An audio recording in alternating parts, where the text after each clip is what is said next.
When I first started the channel, I had this video in mind. I knew my honeymoon was coming up, I knew what I wanted to wear during it, and I knew kind of what I wanted to say about the watch. The Rolex Explorer II isn't flashy, it isn't in your face, but what it's designed to do, it does perfectly. And like all watches, it's designed for one main purpose, and that's to be enjoyed. So this is my honeymoon with my Rolex Explorer II.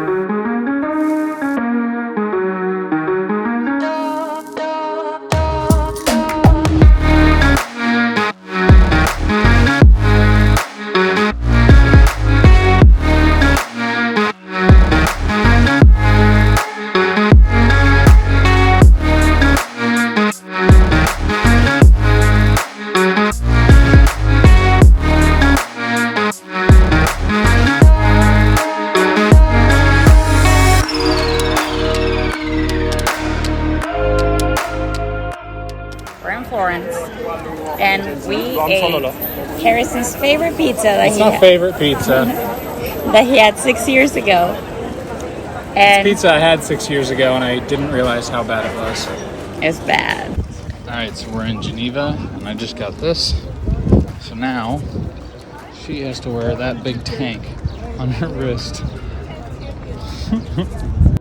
Alright, so tomorrow we're flying back from our honeymoon. Today's our last full day in Europe. How do you feel? Feel great. We're gonna go get a COVID test right now, and I actually feel like shit, so wish us luck. We just finished at the Barcelona official store. We are now running to our gate to make it for kickoff. See ya.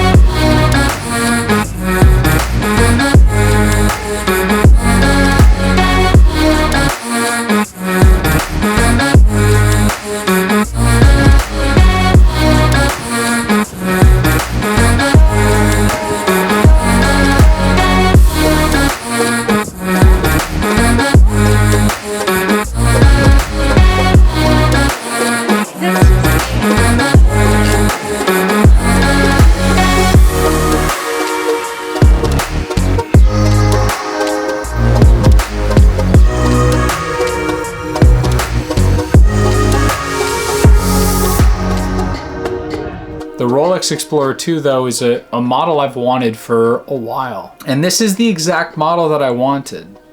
This is the 16570. It's with a red GMT hand in 40 millimeters. It's from about 2011, so it has an engraved rehaut. It has a 3186 movement. It's a beautiful watch. It's understated. It has the same old stamp clasp that I have on my Rolex Explorer. It's lightweight. It disappears. And so throughout the honeymoon, I found myself forgetting that I had it on. It was new to me, and still I forgot. Until I'd look down, I'd notice it, and I'd remember why I wanted it in the first place. What about it was magical to me. It's not magical like my Explorer in how it reflects, or how it shimmers, or the different angles that really illuminate the luxury, frankly, in the piece. It has the same kind of understated elements that you find in the Explorer, but they've been turned up. With the Polar, with a white dial and the black indices, you don't have those key mark features on most Rolex models that scream nice. These indices are white gold, but they've been painted black. They've been masked, covered, so you can't see that shimmer of white gold underneath. And that's interesting to me. Almost everything on this dial is very subtle, and there are a ton of watches that look just like it. But this one has a specific type of magic to it. Because what I love about watches is when you don't know they're there. What I love about watches is when it feels like you're the only one in the room who notices. The Cyclops on the Sapphire was the one thing I thought people might notice, but because of the white dial, it kind of just disappears for the most part, unless you look at it side on.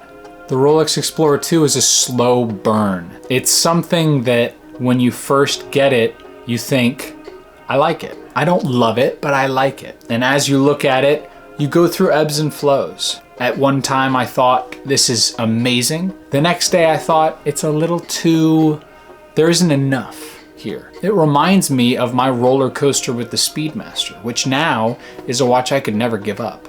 Maybe that boring element that most people see is what makes it special. I know that I love it, and I know I love my honeymoon with it.